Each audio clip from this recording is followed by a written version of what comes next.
Welcome back to another AEW news update, where a New Japan star has teased an appearance on tonight's Dynamite. Tony Khan discusses whether he watches Raw and SmackDown, and more AEW wrestlers have shown up on Impact Wrestling. But first, let's have a quick look at tonight's card for AEW Dynamite, as Layla Hirsch will take on Penelope Ford, Brody Lee Jr. will have his birthday celebration, there will be an update from Miro and his new butler, Chuck Taylor. Cody Rhodes will take on Pretty Peter Avalon. Matt Sydal teams with Top Flight to take on Matt Hardy and Private Party. There will be a Brody Lee Jr. birthday celebration match where Hangman Page teams with John Silver, Alex Reynolds and Colt Cabana of the Dark Order to take on the Chaos Project and the Hybrid 2. There will be a three-way tag team match to decide the official tag team of the Inner Circle, with Chris Jericho teaming with MJF, with Santana and Ortiz making up the second team in the match. Sammy Guevara and Jake Hager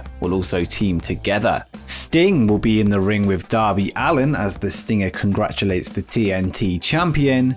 AEW World Champion Kenny Omega reflects on his dominance. And finally, we're going to see Jon Moxley in action in his first match since losing the AEW World Championship. And speaking of Jon Moxley, New Japan's KENTA, who is the current #1 contender for Jon Moxley's IWGP United States Championship, has hinted on Twitter that he may be showing up on tonight's show. He tweeted an interested face in response to a graphic confirming Jon Moxley's appearance tonight. So will we see KENTA join up with his, well, Bullet Club teammates Kenny Omega and the Good Brothers? It's certainly going to be an interesting episode if that does happen, although he could just be trolling, but we'll have more answers tonight.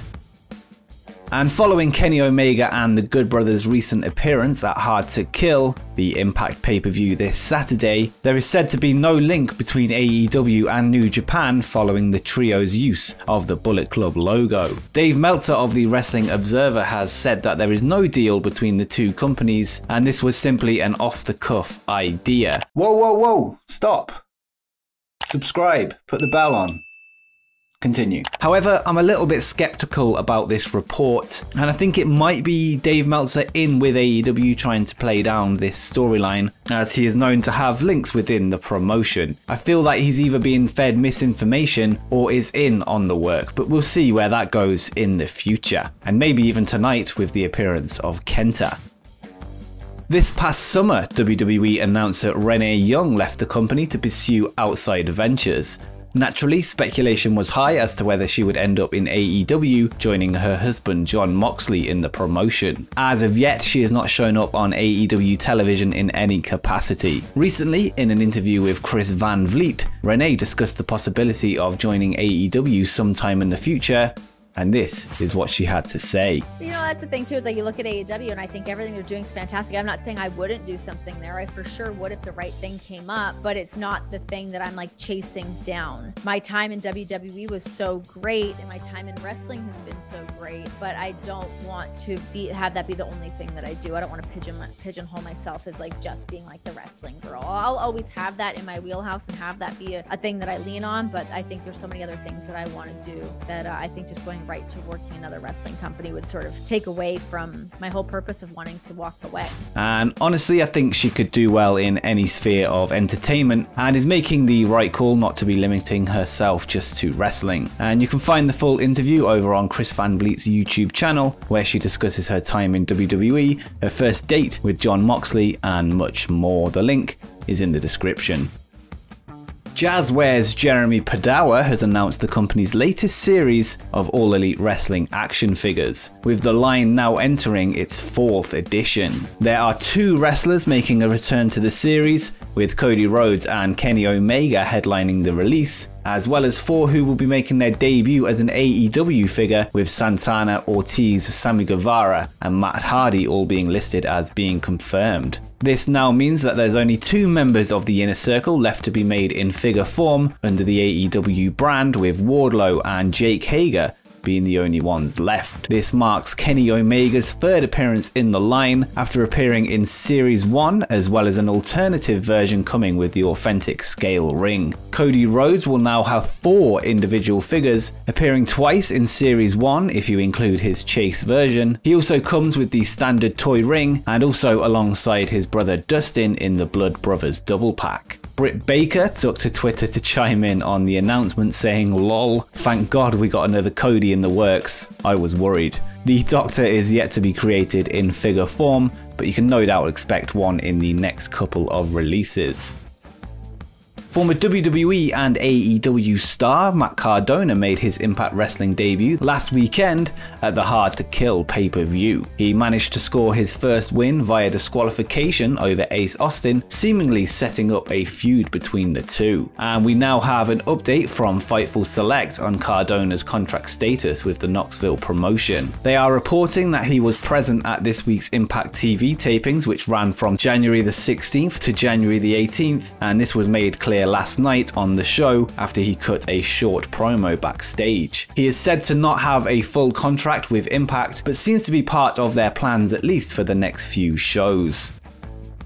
Tony Khan recently appeared on Renee Paquette's podcast Oral Sessions and was asked whether he watches WWE shows, and this was his answer. I do think it's important to make sure you're not doing the exact same stuff somebody's already doing. But I also just like watching wrestling. And I watch a lot of shows. I watch those shows, but I watch other shows too. And I watch New Japan, and I'll watch the big AAA shows like Triple Mania was great. There's been great wrestling all over the world. And I think I watch Wrestle Kingdom. I try to keep up on their shows. And I think there was some great stuff on Wrestle Kingdom. There have been other shows in New Japan this year that I liked. There were other shows I didn't like from other companies, and them included. But I think for the most part, everybody's, like you said, in wrestling has done their best to try and keep the fans entertained and also keep everybody working. And much like the Chris Van Vliet interview, you can find Tony Khan's interview with Renee Paquette in the description down below. And there's lots more that they talk about on the show. And yeah, I think it's very important for Tony Khan to keep up with what's going on around the wrestling world, whether it be WWE, New Japan, or anywhere else. And you can't really imagine this being the other way around, with Vince McMahon sitting down on a Wednesday night watching Dynamite. But who knows what goes on behind closed doors. But let's get into our final story of the day. The AEW Impact crossover continued last night on Impact Wrestling after Private Party and former Impact superstar Matt Hardy showed up to main event the show. Matt Hardy was at ringside as Private Party defeated Chris Sabin and James Storm to become #1 contenders for the Impact World Tag Championships. Tony Khan and Jerry Lynn were both at ringside for the match, with the latter getting involved in the finish to help the AEW tag team come away with the victory. Sabin was stood on the second rope ready to dive onto his opponent before Lynn grabbed his leg, preventing his attack. And this led to Private Party taking advantage of the interference as Mark Quinn scored the pinfall. Quinn and Cassidy will now take on the Good Brothers somewhere down the line. The match was likely taped at the recent Bulk Impact taping this week, although that has not been confirmed. There is a possibility that the match could take place on Dynamite, although this is less likely. And if you haven't already, make sure you check out our Chris Jericho documentary, Le Champion, where we take a look at Chris Jericho's AEW championship reign. And make sure you drop a like down below if you enjoyed the video, but until next time, peace.